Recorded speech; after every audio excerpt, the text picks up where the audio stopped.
por detrás de mi voz.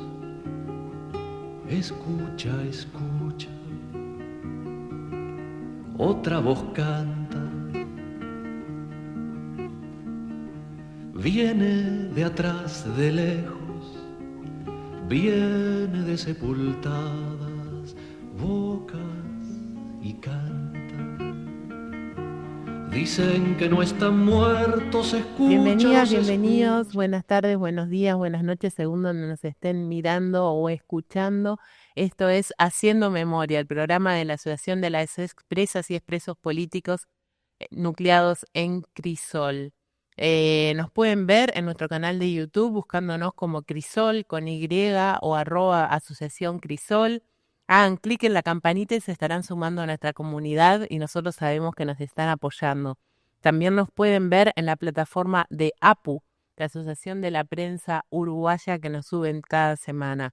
Nos escuchan y nos ven por Radio La Zurda, tu radio compañera, los viernes 15 horas y 23 horas y domingos a las 15 horas, por la red de radios comunitarias del Uruguay, también por emisoras de radio y televisión de la red uruguaya de medios alternativos, por Radio Flor de Maroña los viernes a las 12, miércoles a las 23 horas y por Palmira FM 89.1, martes 17 horas y domingos 10 de la mañana. Un saludo para ellos, para todos ellos.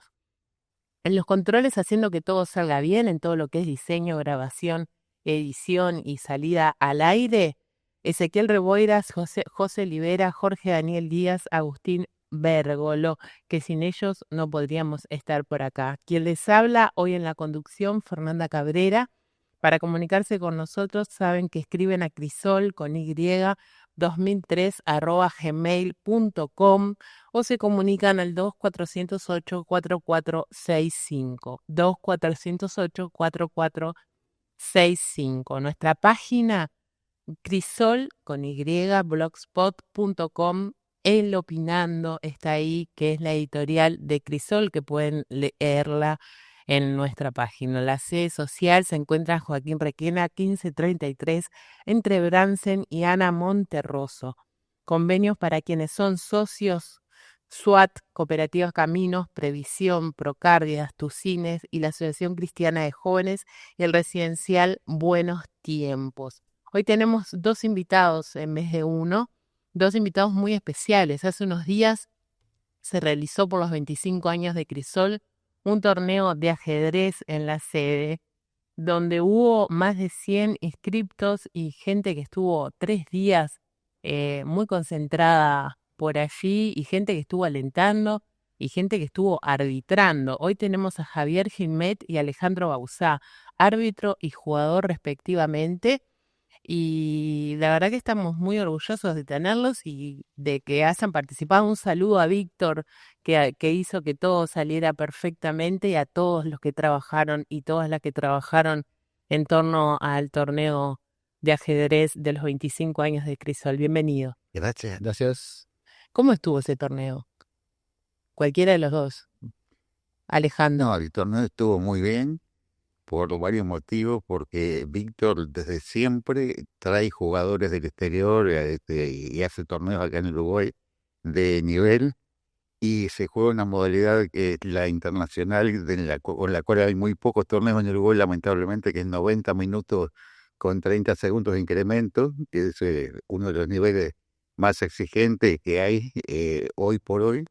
Y, y bueno, y es la oportunidad que tuvieron muchos jugadores jóvenes, sobre todo, para tratar de insertarse en el ruedo, ¿no? Porque acá, lamentablemente, por motivos de necesidad, se juegan los torneos con menos límite de tiempo, y yo pienso, y eso es personal, que va en contra de la formación ajedrecista, ¿no? Pero Víctor hizo un torneo en condiciones óptimas. ¿Cuántos jugadores de ajedrez estiman que hay, jugadores que juegan habitualmente o participan de torneos en Uruguay? Hay uno, en el listado, digamos, de él o nuestro, hay unos 3.000 más o menos, pero de los cuales podrías decir que hay muchos jugadores retirados, muchos jugadores que ya fallecieron y que sí, y que por ahora siguen en el listado, pero ponen unos 2.000 activos, hay desde niños hasta adultos ya muy Es un montón. Se enseñan en las bastante. escuelas, que eso está buenísimo. Sí, sí, sí, hay profesores enseñan escuelas o liceos sobre todo, y y se está buscando justamente que eso sea más permanente, ¿no? Más sistemático. Que lo importante del ajedrez es eso, ¿no? Tratar de hacer que sea un juego que ayuda, sobre todo metodológicamente, a pensar ordenadamente, o sea, tiene muchas pautas que sirven para la educación en general, que también para el juego, por supuesto. Yo no sé nada de ajedrez, Ujú. estoy totalmente nula. Así que me van a enseñar varias cosas, sobre todo la jerga propia que tienen los ajedrecistas. Imaginemos que el ajedrez es una montaña que se quiere escalar. Se empieza por maestro FIDE. ¿Qué es FIDE? Bueno, precisamente Maestro FIDE es un título que da la Federación Internacional de Ajedrez, que cuando uno alcanza determinado nivel de ELO, el ELO que es una graduación, si vamos a asociarlo parecido al ATP del tenis, es un número que se da de acuerdo a cómo te enfrentaste con tus rivales, y a medida que vas ganando vas aumentando el nivel, aumentando el número. En el caso del maestro FIDE, la FIDE lo otorga cuando se alcanza una graduación de 2.300. En el caso de Alejandro, que fue maestro FIDE justamente, él fue maestro FIDE hace muchos años antes digamos que se fijara una pauta. Él por su actuación en los torneos, también la FIDE otorga este premio, ¿no? También se puede ser maestro internacional, que estás casi en la cima y jugás contra jugadores muy fuertes y en torneos internacionales. ¿Este torneo se consideró un torneo internacional? Sí, sí, sí, sí. Tuvimos 4 jugadores argentinos, un español. Este es el machetito para acordarme. Se anotó un jugador francés que al final no pudo jugar.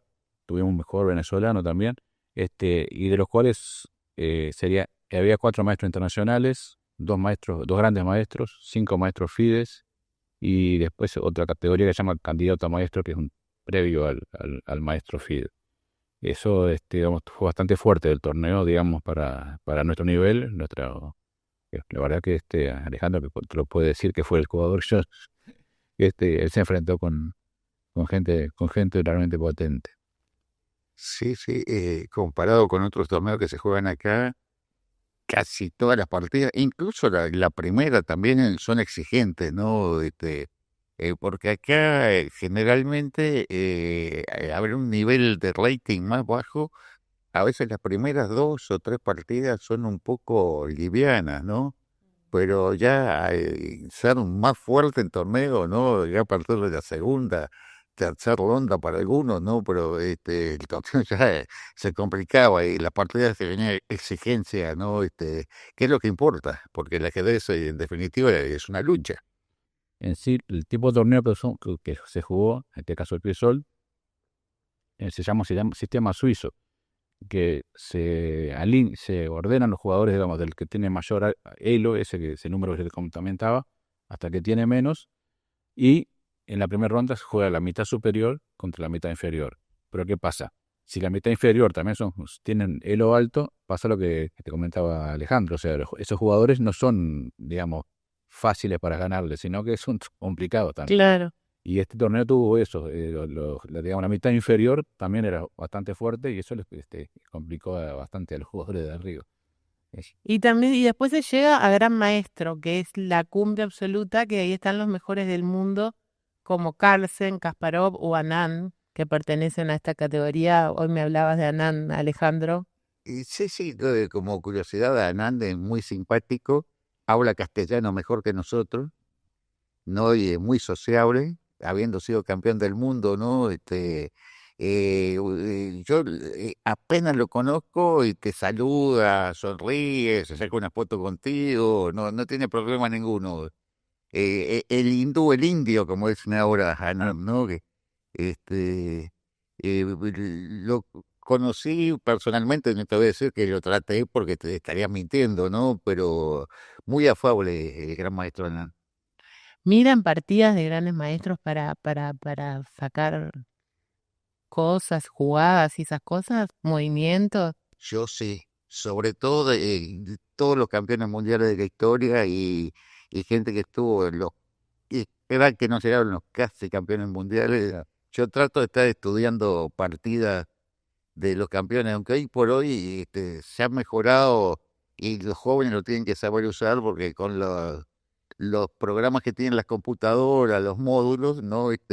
Se ha mejorado mucho el cálculo y la sorpresa, ¿no? Pero yo pienso que en la base tenés que saber la partida de los campeones y cómo evoluciona el ajedrez a través de ellos.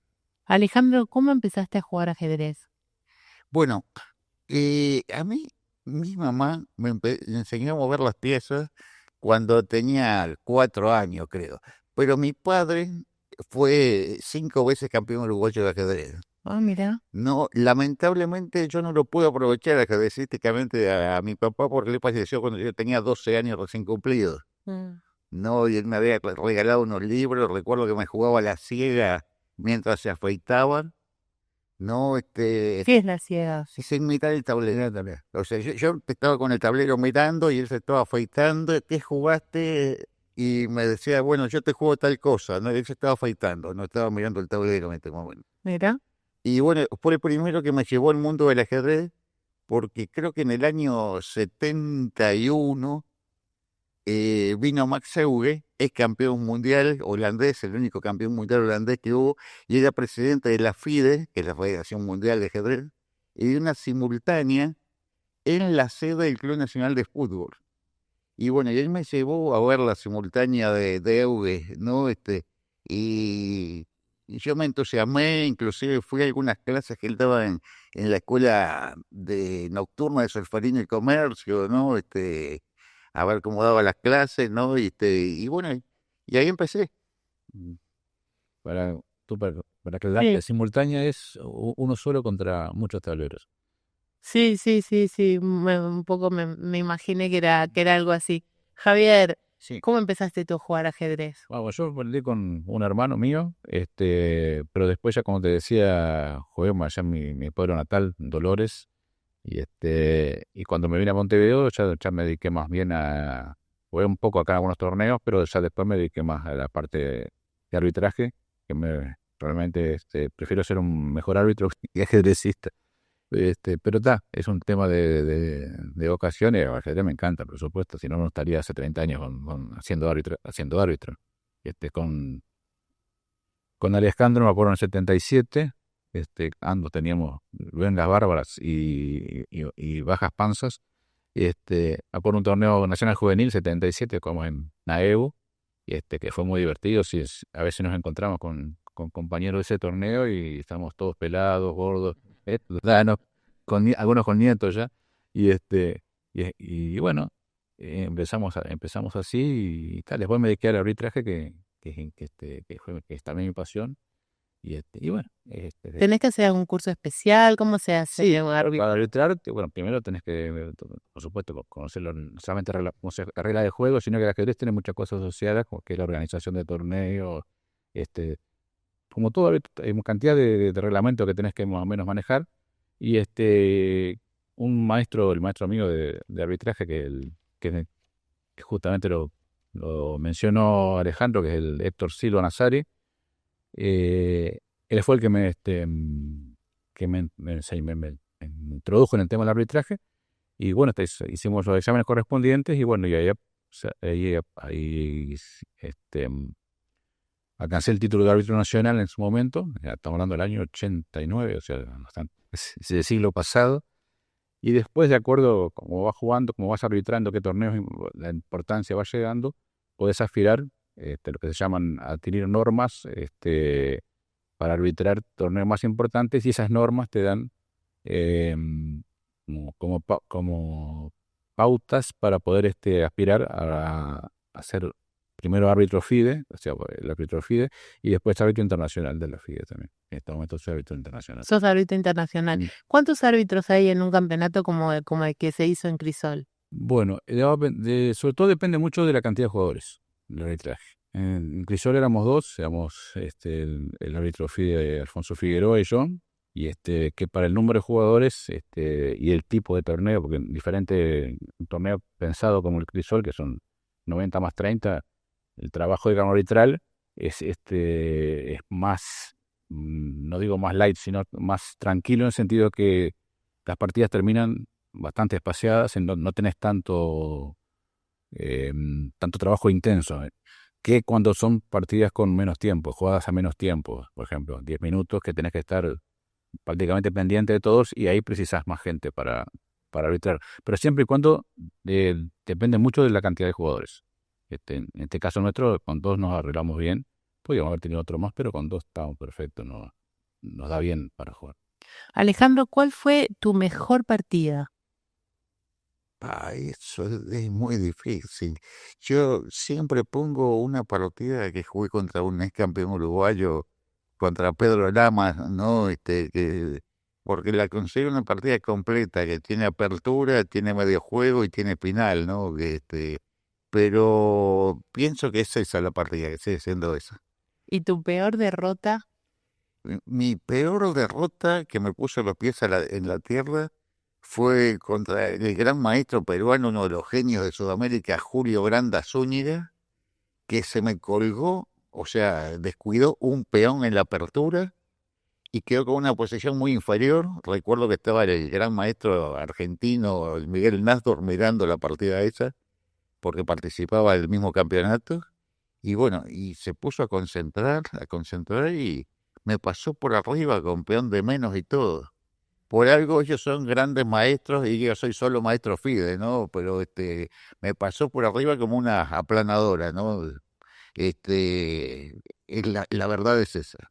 ¿Y aprendiste algo de eso? ¿La volviste a revivir? ¿La miraste? ¿Cómo fue? Eh, Siempre hay que aprender de las derrotas, ¿no? Porque es muy lindo ver las partidas, ay, qué lindo que gané, qué grande que soy, pero es mentira, tenés que tener autocrítica y tenés que esforzarte por mejorar hasta el último día, ¿no? Siempre tenés que tratar de progresar y de mejorar, ¿no?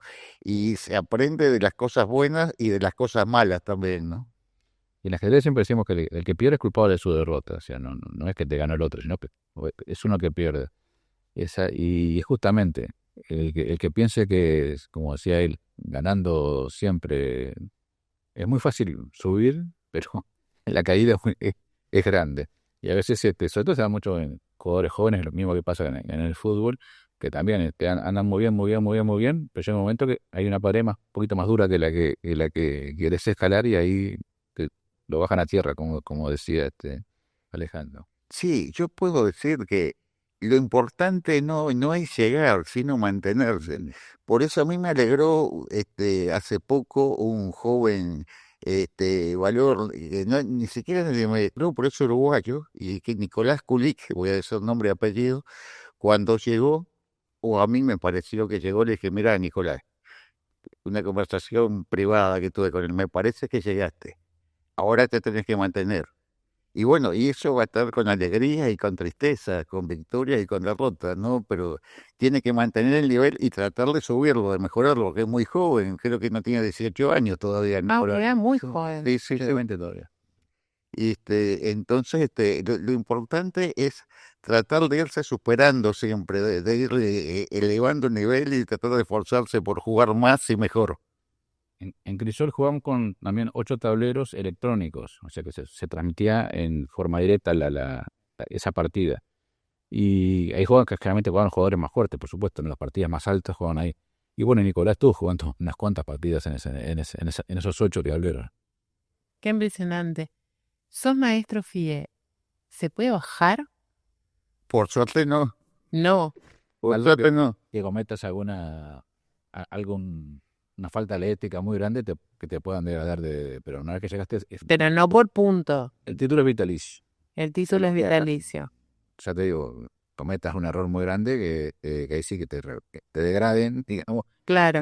pero es prácticamente, es muy difícil, hay muy poquitos casos en el mundo, ¿no? No, yo lo digo en broma porque hoy por hoy para ser maestro FIDE tenés que llegar a los 2.300 juntos de Elo. Cuando yo salí maestro FIDE fue en un zonal sudamericano en Santiago de Chile en el año 1995 y llegando en ese sudamericano a determinado puntaje, automáticamente la federación me daba el título. Ah, mira. No, eso ya no corre más, Hay creo. algunos títulos que también son así, por ejemplo, el campeón juvenil, el campeón, por ejemplo, sudamericano juvenil, le dan el título de maestro FIDE, pero tiene que llegar a ese nivel de Elo, ahí lo confirma. O sea, tú sos maestro FIDE, digamos, en pañales, como llamarle así, hasta que llegas a los 2.300 famoso el numerito ese, y ahí te dan el título oficialmente, ¿no? ¿Tienen ídolos ustedes como jugadores o como árbitros? Bueno, en mi caso particular como jugadores, soy muy fanático del 10º campeón mundial, bueno, que falleció este año justamente, Boris Spassky, que fue el que jugó con la famosa match de siglo con Fischer en el 72, que fue algo muy, porque era plena Guerra Fría y entonces fue cuando Fischer le ganó a los rusos, digamos, en aquella época. Pero es el jugador para mí más completo que después un tema, en el ajedrez es un tema de gusto personal, hay gente que le gusta el jugador que es defensivo, hay jugadores agresivos, es una batalla el ajedrez, entonces, según cómo la plantees, te gustan, hay cantidad de variantes de formas de jugar, ¿no? Y Spassky es un jugador que se llama el de estilo universal, que es un tipo que se adapta mucho a lo que juega el rival. Y bueno, acá es un tema simplemente de gusto personal, ¿no? No sé. ¿Y árbitro? Bueno, árbitro, tengo justamente dos amigos, los dos fallecidos lamentablemente, mi maestro que fue Héctor Silva y como árbitro Rubén Iporoso, que está otro árbitro internacional también que falleció este año. Y también que hay de ellos prácticamente aprendí todo lo que sé, y sobre todo la forma de arbitrar, todo. ¿Cuántos árbitros internacionales hay acá en En Uruguay? Uruguay, y bueno, tenemos el árbitro Sabrina San Vicente, que es internacional. Digamos que estemos activos, estaría yo, sería digamos, el segundo en rango.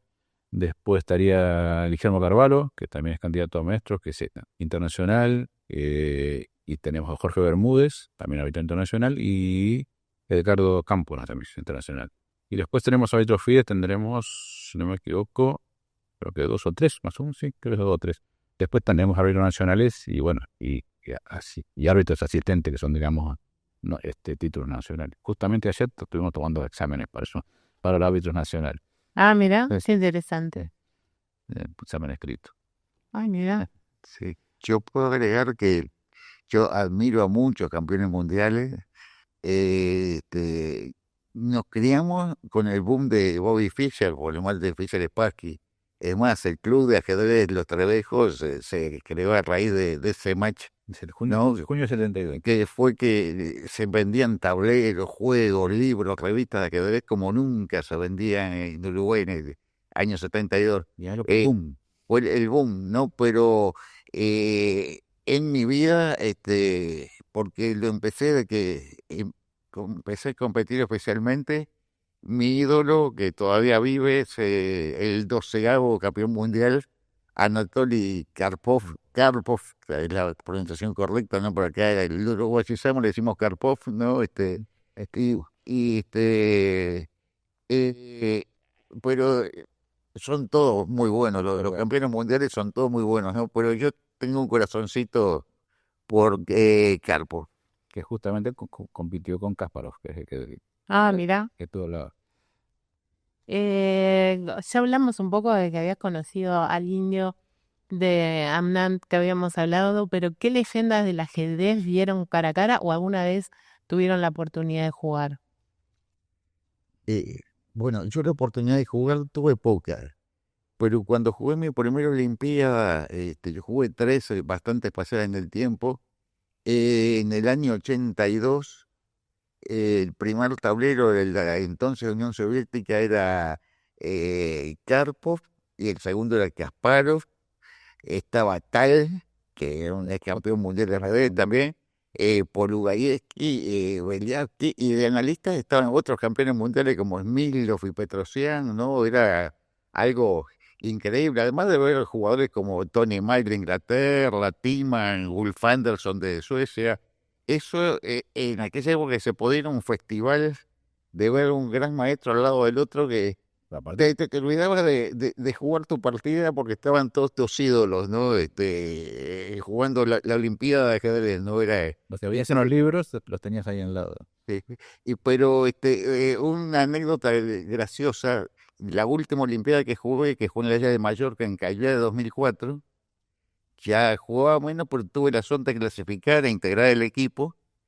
Y lamentablemente, por estos tiempos que nos toca vivir, en España habían sufrido el 11M. Entonces, para entrar, entrábamos los jugadores revisados como un aeropuerto de altísima seguridad por un lado y el público por el otro. Entonces, hacemos cola rigurosa, había que sacar los llaveros, monedas, pasar por los escáneres. Y había un niño con la papá y la mamá, perdón, con la mamá y el papá, quise decir, y le dice el funcionario, no, no, los chavales, el público deben entrar por otra puerta, esta es la puerta equivocada. Bueno, el niño era el noruego Magnus Carlsen, que era postre campeón mundial de ajedrez, ¿no? Pero el funcionario no tenía ni idea que ya estaba jugando a ese nivel, ¿no? Qué El impresionante. niño ahora es el maestro que tiene más alto nivel de elo de la historia, Carlsen, ese niño. Ah, mira, ¿qué edad tiene ahora? Y 33. Por ahí. ¿Cuál es la regla que genera más duda en los jugadores? Fue una buena pregunta esa. En general, la forma de... depende cómo estés jugando. ¿Estás jugando con reloj o si estás jugando sin reloj? Si es amistosa. Si es una partida amistosa, la pieza tocada, digamos, a veces la regla más conversada en el jugador, porque la pieza que tú tocas es la pieza que tienes que mover, salvo que sea una jugada ilegal.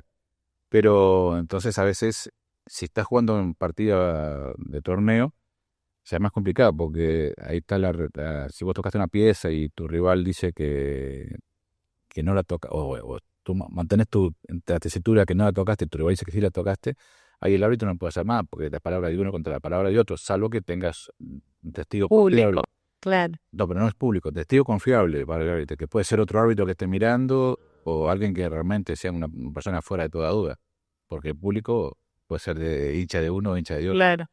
Pero en general, a veces hay muchas reglas que los jugadores todavía no las interpretan bien. Y, por ejemplo, el caso de se llama triple repetición, que son formas de pedir los empates. Y que eso a veces es difícil explicar sin un tablero o sin algo adelante, ¿no? Pero son reglas que tal vez sea la más no tanto que sean difíciles, sino que son difíciles porque tú para solicitar una tabla o un empate, hay un procedimiento, un protocolo, digamos. Y si no lo cumplen el protocolo, el árbitro te puede sancionar porque no estás cumpliendo ese protocolo. Entonces, esas reglas son bastante complicadas. Por la otra, cuando uno llega el peón a la última fila y la casilla con oración que se llama, tú puedes cambiar el peón por una pieza cualquiera de tu color, ¿no? Por ejemplo, poner una dama de tu color, aunque ya la tengan. Cualquier pieza que es de tu color, menos el rey, por supuesto. Pero a veces no está la dama presente, o el jugador no tiene la pieza a mano. Entonces, el protocolo es que detenga el reloj que está corriendo en ese momento, llame al árbitro y pida la pieza. Pero algunos jugadores directamente porque están apurados, porque están con poco tiempo, no lo hacen. Y a veces dejan la pieza que no la cambian al peón y apretan el reloj y eso es una falta. Entonces tenés que explicarle que le vas a sacar tiempo, le vas a dar tiempo a otro jugador. Entonces se generan a veces situaciones enojosas como todo, salvo porque los jugadores no dominan el reglamento. Es como todos sabemos andar en bicicleta, pero no sabemos andar en la calle, por ejemplo, ¿no? Y en el fútbol más todavía, es el caso más típico. A veces el árbitro te cobra una cosa y el jugador protesta, pero en realidad te está cobrando correctamente porque no conoce el jugador no conoce la regla. Que eso es justamente uno de los temas grandes que tenemos los árbitros, no tanto los jugadores ellos, que ellos juegan solos, pero con los niños, los torneos de niños, tenemos una tarea, además de arbitraje, de docente para explicarle a los chicos las reglas, porque no. Vamos a hablar de los niños en el segundo bloque, pero ahora, si me permiten, vamos a ir a una pausa. Correcto. Estamos en Haciendo Memoria, el programa de Crisol, la Asociación de Expresas y Expresos Políticos del Uruguay. Nos encontramos con Alejandro Bauzá y Javier Gilmet hablando de ajedrez. Enseguida volvemos.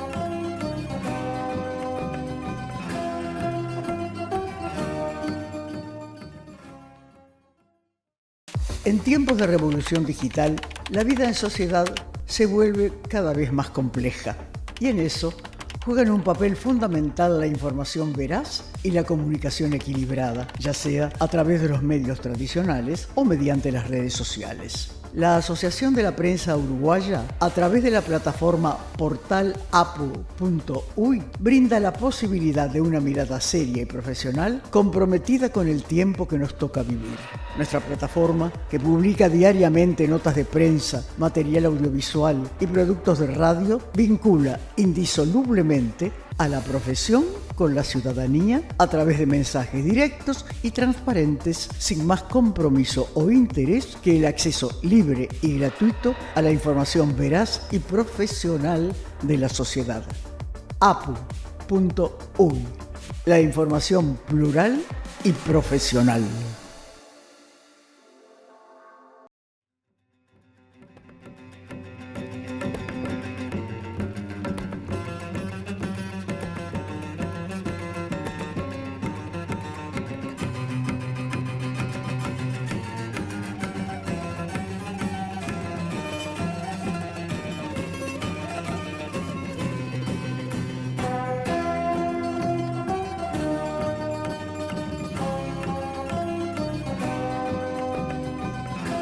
Seguimos adelante en Haciendo Memoria, el programa de Crisol de la Asociación de Expresas y Expresos Políticos del Uruguay. Estamos con Alejandro Bauzá, maestro FIDE, y Javier Gilmet, árbitro internacional de ajedrez. Javier, ¿cuál fue el torneo más desafiante que arbitraste y por qué? Bueno, desafiante puede ser uno de los sudamericanos que hicimos en Colonia, en el sentido que, claro, por la responsabilidad de la cantidad de jugadores fuertes que había y que tenías que estar muy atento, pero en sí, problemas con el torneo, en general no he tenido, por suerte, ¿no? Porque yo siempre siempre le aviso, le digo a mis árbitros que trabajan conmigo, que los árbitros debemos ser el aceite de los engranajes del torneo. O sea, nunca permitir que todo gire correctamente y ande bien. O sea, nunca ser el protagonista. Hay muchos árbitros que tienen tendencia a ser más divas que otra cosa, y bueno, y eso no va con el torneo. Porque en general uno trata de ser de perfil bajo, y entonces ahí vas llevando las cosas tranquilo, y cuando tenés que actuar, por supuesto vas a actuar, pero no, en general ponerse en protagonista no es la idea de mi opinión como arbitraje, ¿no? Alejandro, vos dijiste que jugaste 3 Olimpiadas. ¿Cuál fue el torneo más importante que jugaste? Y yo creo que las Olimpiadas fueron muy importantes, siempre. Y bueno, las veces que llegué a jugar los zonales sudamericanos, que fueron pocas, ¿no? Pero muy intensas, que creo que fueron 3 también, ¿no? Esos son los torneos más importantes. Ahora estoy jugando en categoría de veteranos, ¿no? Yo por motivo de la vida tuve 15 años sin jugar, ¿no? 15 años. Sí, y me reenganché y estoy jugando con chiquilines de mi edad y trato de jugar los Panamericanos todos los años, que son torneos bastante importantes, pero son gente mayor ya, ¿no? No, jugué un Continental este año en Foz de Iguazú y fue un torneo importante también, ¿no? Pero pienso que los sudamericanos y las Olimpiadas son los torneos importantes que jugué. Y volviendo a lo nacional, ¿cuáles son los recuerdos del primer campeonato uruguayo que ganaste? Y bueno, los recuerdos son del siglo pasado, ya no. Pero quedé muy contento. En ese momento fue el campeón uruguayo más joven de la historia, ¿no? Después el récord fue superado, ¿no? Pero y me entusiasmé, quise salir adelante. ¿Cuántos años tenía? 21. Ah, 21. súper joven. Y además la dedicación que hay que darle, que la gente, o sea, todos los chiquilines se iban al baile, se iban al fútbol, y yo no, me voy para el club de ajedrez. Y estaba 5 o 6 horas por día estudiando, entrenando ajedrez en el club de ajedrez, casi 24/7, porque teníamos la suerte en aquel entonces de que el club de ajedrez estaba abierto de lunes a domingo. Hoy lamentablemente no pasa. Y muchas horas, abrí a las 2 de la tarde y cerraba a 10:30, 11 de la noche, ¿no? Eso lamentablemente hoy es otra vida, no pasa, ¿no? Pero ese recuerdo viene porque fueron muchos años dedicados a eso y saber que llegaste, ¿no? Es una satisfacción muy, muy grande. Qué impresionante. Javier, ¿cómo te mantenés actualizado con los cambios FIDE? Si no, no puedes estar en el Tenés que estudiar mucho. siempre de estar permanentemente. Yo también en este momento soy el que se llama Rating Officer de Uruguay, que es el nexo entre FIDE y Uruguay en el sentido de la categorización de los jugadores. O sea, cuando el jugador juega un torneo para que tenga puntaje FIDE, necesita lo que llaman la ID, que es el número de cédula. Con ese numerito, vos jugás en cualquier parte del mundo, es un número único. Y en el caso de Uruguay, me toca a mí generarlo, y yo soy que sube los torneos, que registra los torneos en FIDE, que sube los reportes a FIDE, y tiene que estar permanentemente, aparte como en la parte de arbitraje, si hay cambios en el reglamento, o cambios, no solamente en el reglamento de juego, sino que generalmente son aspectos cosméticos, pero sí en el reglamento por ejemplo, lo que estaba, que por la pandemia surgió, ajedrez por la pandemia, por todo en el mundo. Estamos hablando de que jugaban 200 millones de partidas por día. Impresionante. Todo el mundo estaba encerrado. Claro. Pero lo que hacía es jugar ajedrez. Y entonces muchas plataformas de ajedrez también crecieron a niveles que eran que hoy sería inconcebible. Entonces, ¿qué pasó? También con eso apareció mucha gente tramposa. Entonces la FIDE tuvo que empezar cuando empezaron empezaron los torneos oficiales FIDE, que serán torneos no presenciales sino online. Mucha gente se trampa, porque vos ahora podés consultar un celular, son lo que le hablaba Alejandro de los módulos, son programas informáticos muy potentes, o sea, potentes, pero que le ganan en la computadora hecho ganan a Kasparov cuando era campeón mundial. Sí. Ahora juegan más fuertes que ese momento. Entonces, se creó entonces lo que se llama el anti-cheating, anti-trampa, que en realidad sería el fair play, y es muy importante. Inclusive, por ejemplo, nuestra árbitro internacional, Sabrina, que es un árbitro A de FIDE, que realmente en los torneos trabaja como árbitro con ella y un grupo de árbitros para trabajar cuidar a los jugadores por el tema de las trampas, porque ya inclusive puedes hacer trampa, hay lentes con que puedes ver las jugadas, o sea, todo profesional totalmente. Sí, profesional de la trampa.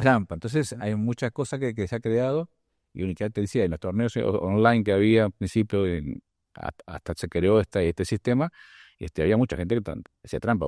Había jugadores que de lo muy bajo de repente estaban ganando a grandes maestros y no podía ser. Entonces hubo también que crear sistemas Por ejemplo, hay en los torneos, si vos ves que un jugador está ganando demasiado, esas partidas se mandan a FIDE y ahí hay todo un programa que las analiza y bueno, y ve que cuáles son con las cosas que no deberían ser lógicas para un jugador de ese nivel.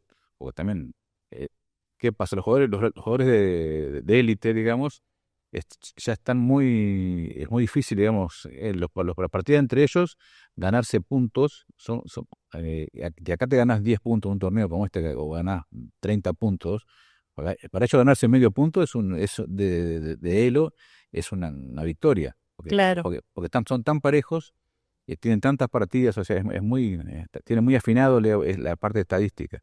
En cambio, cuando sos nuevo o empezás los torneos, el salto es muy grande por el tipo de puntaje que tienen. Entonces, es muy difícil que un jugador fuerte pierda con un jugador más débil por un tema simplemente de nivel, porque ya está muy afinado eso. Entonces, el lattice cheating en el FIDE, por ejemplo, ahora es algo muy, digamos, una parte muy grande de los torneos, además de la parte normal de arbitraje. Hay gente que se encarga de vigilarse, que no tengan los celulares encima, que no tengan es un reloj de estos tampoco se puede utilizar. O sea, todo que te pueda ayudar para hacer trampa. Bueno, aparte si haces trampa te matan. Ahí sí te pueden bajar de categoría o simplemente expulsarte de los torneos de por vida, por ejemplo, ¿no? ¿Cuál fue la situación más rara o más complicada que te tocó arbitrar? Por suerte, demasiado complicado. No he tenido. No, por cosas muy, muy, muy simples. Se te apaga un reloj y tengas que reconstruir el tiempo y ese tipo de cosas, pero por suerte no me ha tocado así ser partícipe de un error muy grande. Por ejemplo, en los tiempos pretéritos, que llamamos el siglo pasado, las partidas se suspendían. Que si vos jugabas, vos tenías, por ejemplo, cuando jugamos con relojes mecánicos, ¿no? Los relojes vamos a nombrar como si fueran dos relojes despertadores, ¿no? Vos ponías en marcha el del rival cuando estás pensando, y cuando él jugaba te ponía en marcha el tuyo. Por ejemplo, la consigna era 40 jugadas para 2 horas de juego de cada uno. O sea, que con la partida duraba 4 horas, si los jugadores habían hecho 40 jugadas, tenían derecho a suspender la partida. Era todo un procedimiento y tenían que guardar las planillas porque cada jugador anota en la planilla, ¿no? La jugada. Guardarlas en un sobre al árbitro, poner la jugada secreta, que se llama, que le toca al jugador que tiene que suspender. Y después al otro día, por ejemplo, o a los 2 días, se ponía toda la posición de nuevo y se abría la jugada secreta, se jugaba en el tablero y seguía la partida. Pero suponete que jugaban 16 jugadas más y en 2 horas más, y ahí podían suspender de nuevo. Y a mí, por ejemplo, me tocó 2 veces, me suspendieron 2 veces, o sea, tuve que ir 3 veces para poder terminar una partida que duró, ponerle 120 jugadas, una cosa así. Eso, digamos, fue lo más. Y aparte, siendo árbitro nuevo, en ese momento era bastante estresante, ¿no? Para uno, ¿no? Porque tenías que dar todo un protocolo y tenías que guardar el sobre. Y ahora, con el tema de la computación, justamente, y el tema de las trampas, ya no se suspenden las partidas.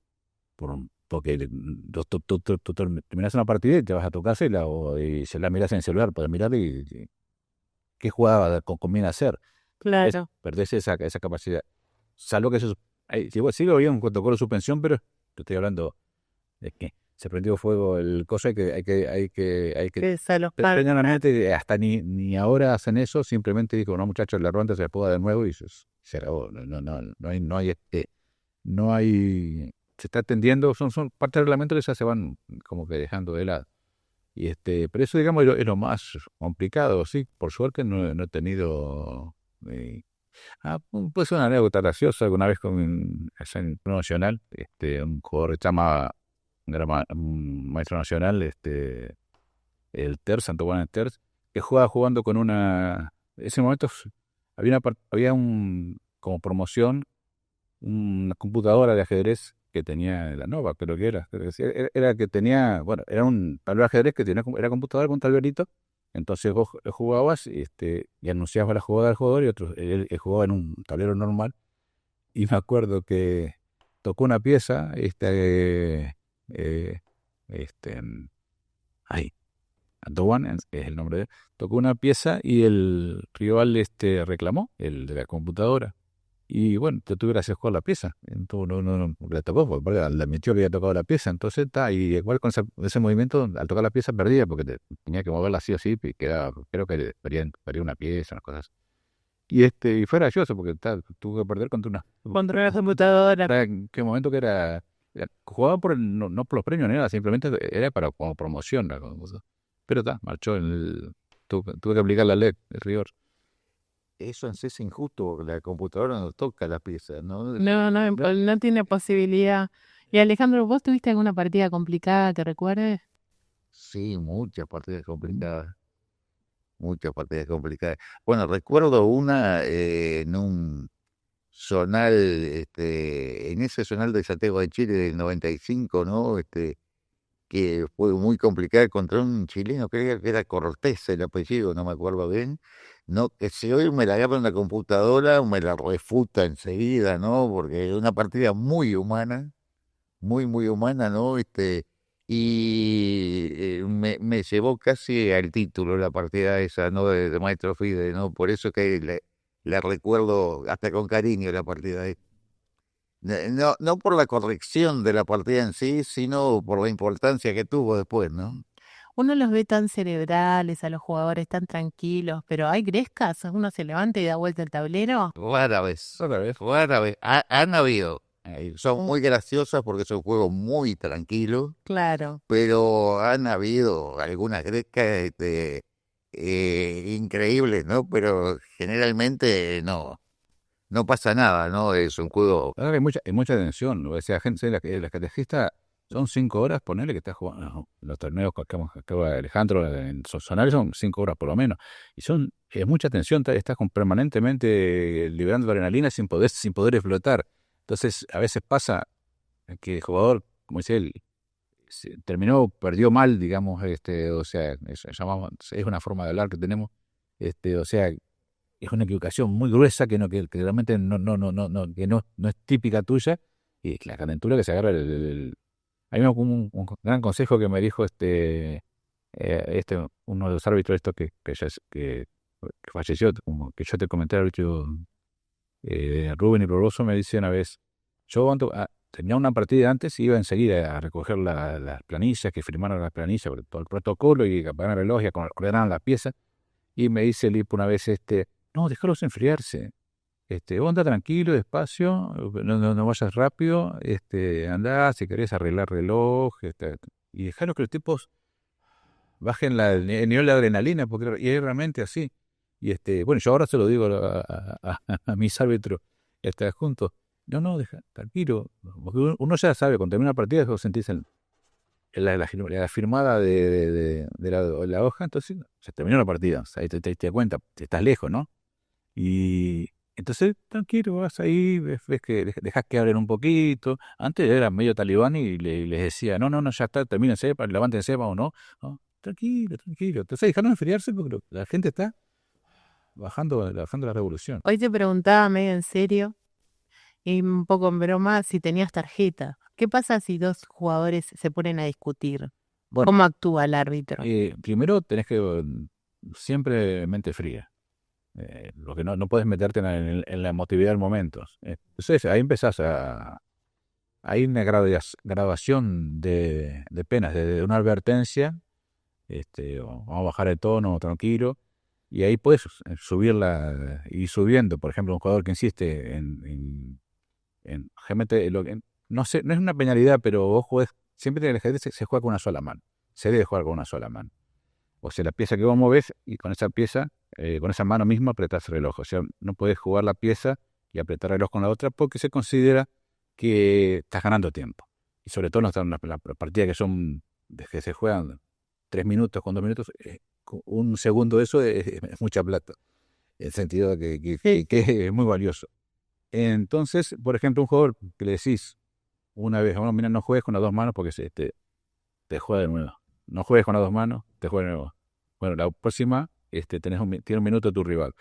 Y te juega con la mano, un minuto tu rival. Si sigue con lo mismo, bueno, o sea, perdés la partida. Chao. Tenés una escala, digamos, de grabación es muy ¿Y te la discuten? y no tienen. Si sale ya advertiste, o le decís, mejor que también el tipo decía, última advertencia, y ya está. Ahí le dijiste, sabes que la que viene, si seguís insistiendo, vas a. te cae la ley. Pero siempre con, ya digo, no siendo motivo, porque yo por suerte trato de ser lo más profesional posible.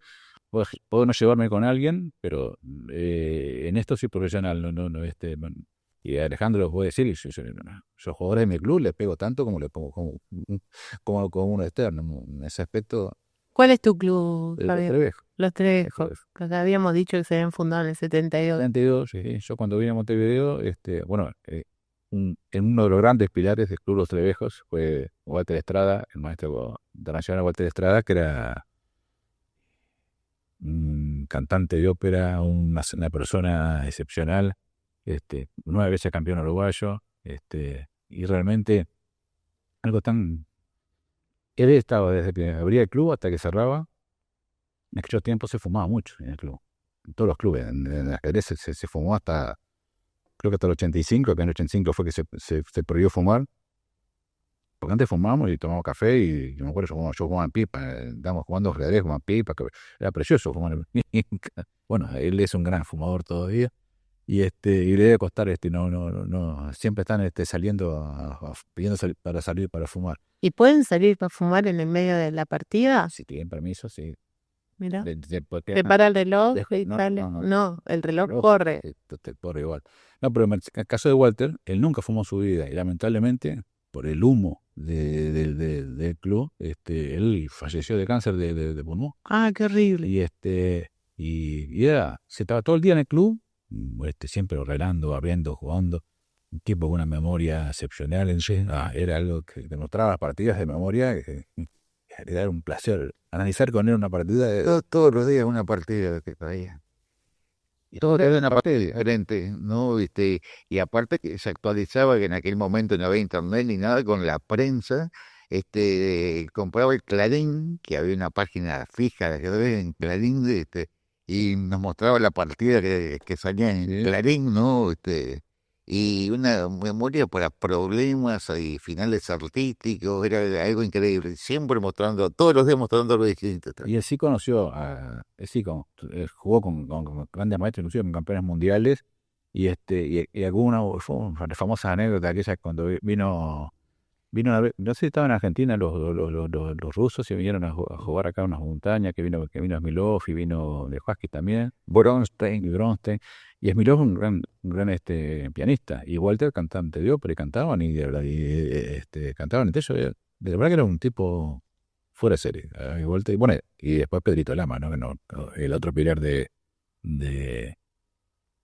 ajedrez para nosotros, del Trevejo sobre todo también, también otro personaje genial. Digamos, de los que conocemos en ajedrez acá en Uruguay, deben ser de los más queridos y más queridos. Aparte, personas muy queribles, ¿no?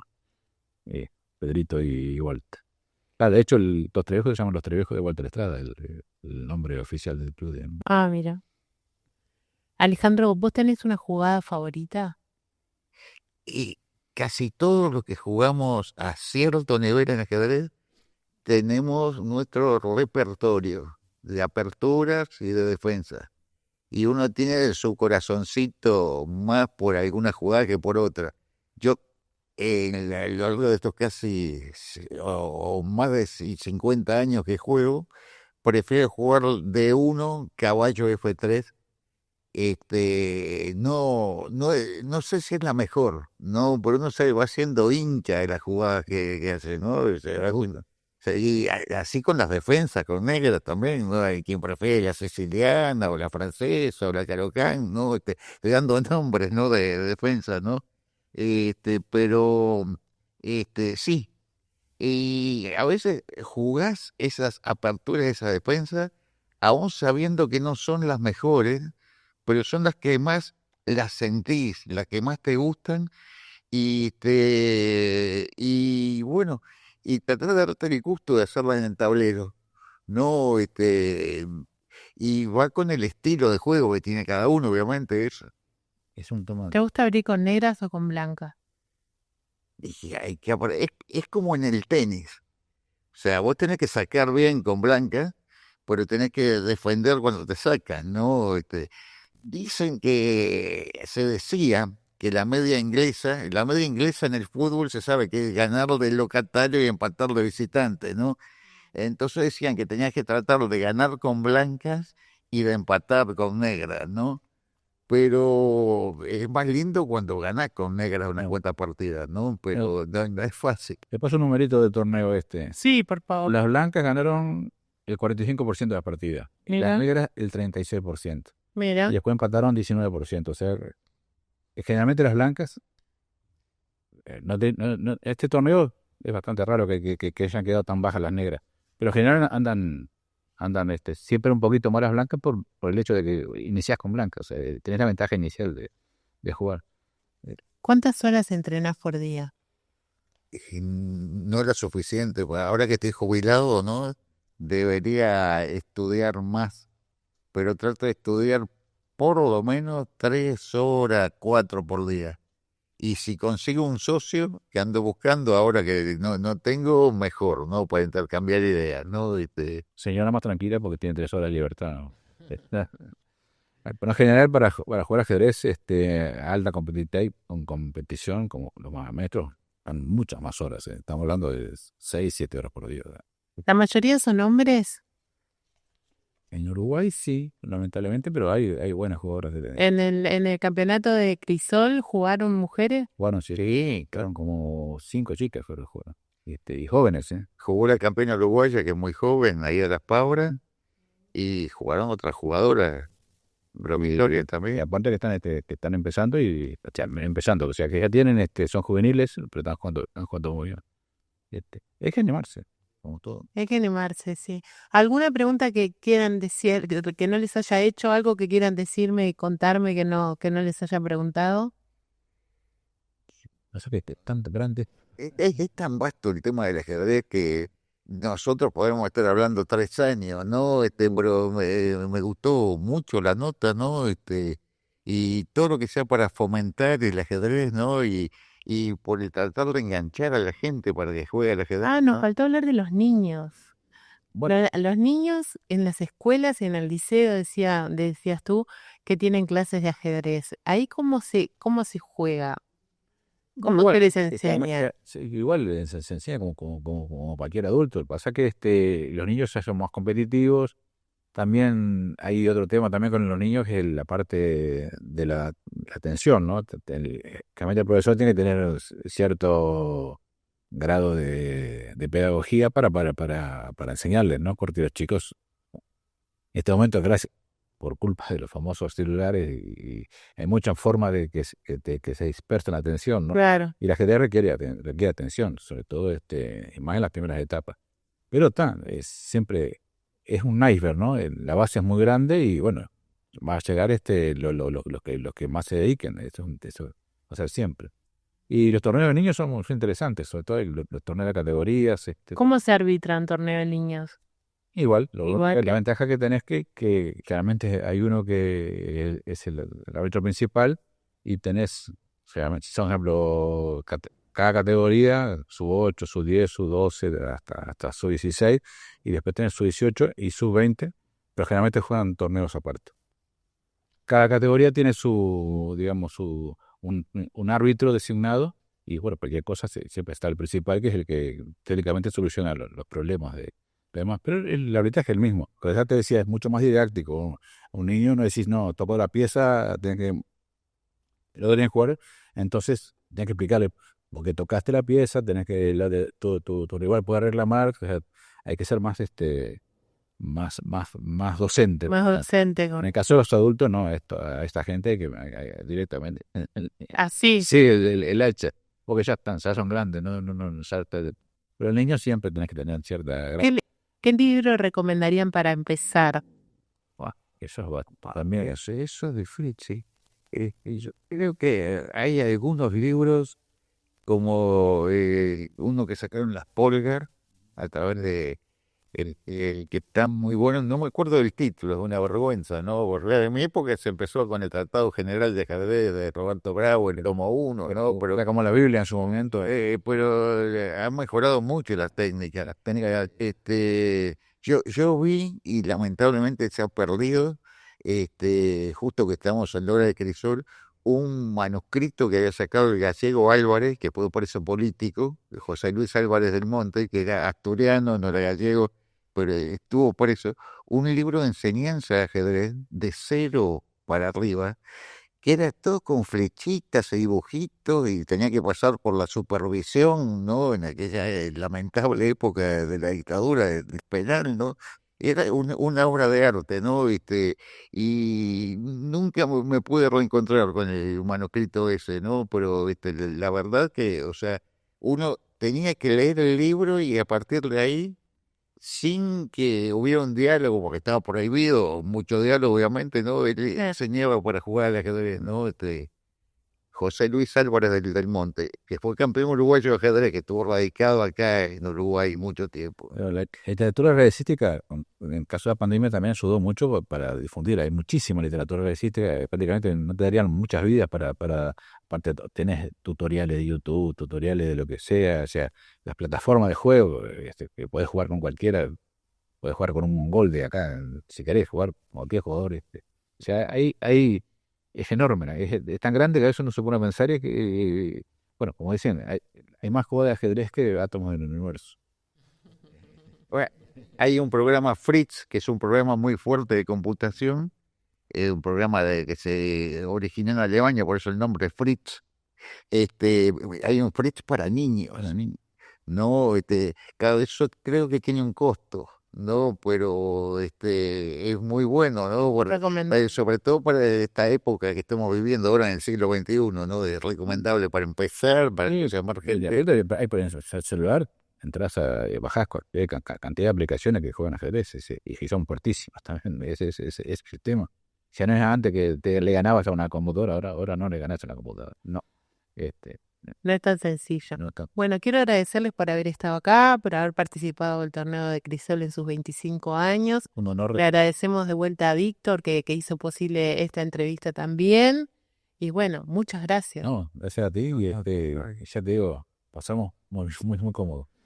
Bueno, nosotros nos vamos y nos vamos como nos vamos siempre, diciendo que por verdad, memoria, justicia y nunca más terrorismo de Estado, Crisol está más que nunca en lucha para que los más infelices sean los más privilegiados. Muchísimas gracias.